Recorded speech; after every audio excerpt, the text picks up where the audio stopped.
دهمین فستیوالی دهۆک بۆ فیلم بەردەوامی هەیە کە تیایدا 116 فیلمی درێژ و شۆرت فیلم و هەروەها فیلمی دۆکومنتاری تیایدا بەشدار بوون. 50 لەو فیلمانە بەرهەمی فیلمسازانی کورد بوون بە خۆشحاڵیەوە و جگە لە نمایشکردنی فیلمەکان چەندین دیبیت و هەروەها پانێڵی تایبەت بە پێشخستنی سینەما بەڕێوەچوو.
كان وكي تزاني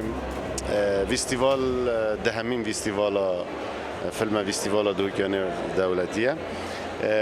أسوكو فخر الدين فيستيفالا الصفري حتى أنو كباش دارم هلبت ام مفایش وان کمو کوریاد بینین سال با ساله ریک خستنا خوب باشتر لیکن توکمتر لیکن بو هنده خدمت آوی خلکی بکن اوی قصد فیلم فیستیوالا دوکیانه في دولت کن متروی ریک خستنا چتناوا هولا بخدا بیتن چتناوا اوان هولن وکرین پیشوازی بیتن المهوانن فیلم فیستیواله تا راده کشیم بجم گلکی باش ما کمو کوریت خواب فایده جگریت سالت بری و ما ریکخستنا خواب چکی ماسینه هلای ندیده بله بشه دویل بسیار هوا مثلا کانی خلق چوا وکی بیشن قصد فیلم فیستیوالت گتن گره که مگو امسال بو سال مفایش اوان کماتیات بینی نوید تینه پیش مثلا افساله دمه نیورو دا دمه هشتا دوام تمام نبوی ما فیلم تین دم جمیر دوی نیورو وی وقتی زوربه خلکی ال دوام هشتا نگهشتینه بچنه مالت خو حتی به هنجاره کدی بو فیلمی فالویری ام تویتن پیدا چونه که بکن انشالله بو سالت بهتن اویجی ریک بخین بو هنده دمی گنجای بیتن گل هاتنا خلکی چونکی متجاران هبون حال دم جمیردو باز فستیوال تایوان هدا بو زوربا جهن فرمی مثلا وکی زانکوی و وکی خطابخانه اوانا دام لنتاد نکریم و گوه دام تی نکرینش بر هنده